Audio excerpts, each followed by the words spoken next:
I want to quickly talk about how to debloat, so how to remove water retention. So first one, a diet low in sodium and high in potassium. You can try to use supplements or salt mixed with potassium chloride if you don't think you can get it from diet alone, but ideally you should try to get it from diet. And our ancestors, they ate way less sodium and way more potassium than we do in modern diets. This is something that even the primal diet people get wrong. They think we need way more sodium than we do. And the way you lower sodium is by avoiding foods with a ton of salt and by not adding a ton of salt. If anything, our ancestors didn't even add salt because they didn't have salt shakers for most of their history. And they had a ton of potassium because they ate a lot of fruits and vegetables.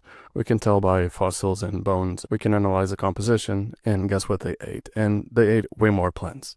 That's why they had such higher potassium than we do nowadays. But of course, our ancestors just ate whatever they could find. So I don't like using arguments of, oh, just eat like your ancestors, because they ate just a variety of multiple things they could find in the wild for most of their history. But overall, in modern diets, we eat way more sodium than our ancestors did, and we eat way lower potassium than our ancestors did. So you just need a better diet if you want to fix that. They also got way higher micronutrients. Of course, they still died way younger because of infections, accidents, and childhood mortality. But overall, they still got way more micronutrients. And our bodies are not used to so much sodium and such low potassium, and so you get water retention. Each gram of sodium retains 100 to 150 milligrams of water, which is quite a lot, and it accumulates pretty fast. And if you eat a salty meal, for example, at a restaurant or something with multiple grams of salt, you can have like 1 or 2 kilograms of water weight.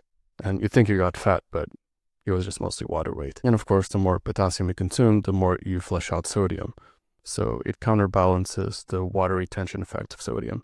And we need both of these minerals, but like I said, we get too much sodium and too little potassium compared to what we should. Second one is drinking a lot of water, because it flushes out sodium, and sodium retains water. And the average American, they usually drink around half the amount of water that they should. So they drink 1.5 liters on average, and they should drink double. So this is one big factor contributing to more water weight than you should have. Another one is at least 10,000 steps a day. And this is also one of the most powerful things you can do for longevity in general. There are very few things that decrease all-cause mortality as much as walking 10,000 steps a day or more, and it kind of plateaus a little bit after 10,000, so that's a good minimum as a target. And the way it reduces water retention is it improves blood flow, it improves fluid circulation. Also, when your calf muscles contract, it just makes the blood flow back into the system. And another reason is walking just lowers cortisol, especially if you're walking in nature with a lot of blue and green colors. Cortisol also increases water retention, and walking is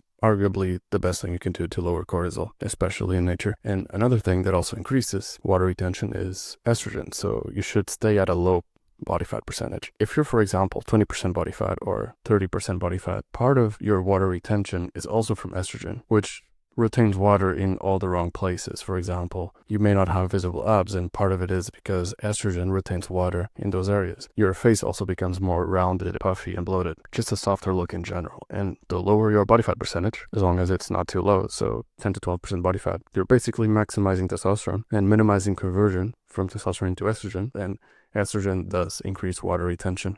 It's one of the pathways which your body retains water. Some people argue that carbs also increase water retention, and while that may be true, it's inside the muscle cells. So I believe most of your diet should still be healthy carbs. So I wouldn't really be scared of carbs because they store water inside the muscle cells as glycogen stores. What you should worry about is cortisol and estrogen retaining water in your body in the wrong areas, because I want water retention inside the muscles. So yeah, in conclusion, low sodium and high potassium diet, drink enough water. Most people drink around half of the amount they should. Do 10K steps a day, and gym also helps with water retention, but walking is the most powerful thing you can do. And finally, stay at a low percent body fat. This is arguably the most important. This and walking. But of course, all these steps matter. Like, you need everything. Don't just focus on one. And yeah, that's it. If you want to join my soul community, which I highly recommend, is the first link in the comments. And yeah, that's it.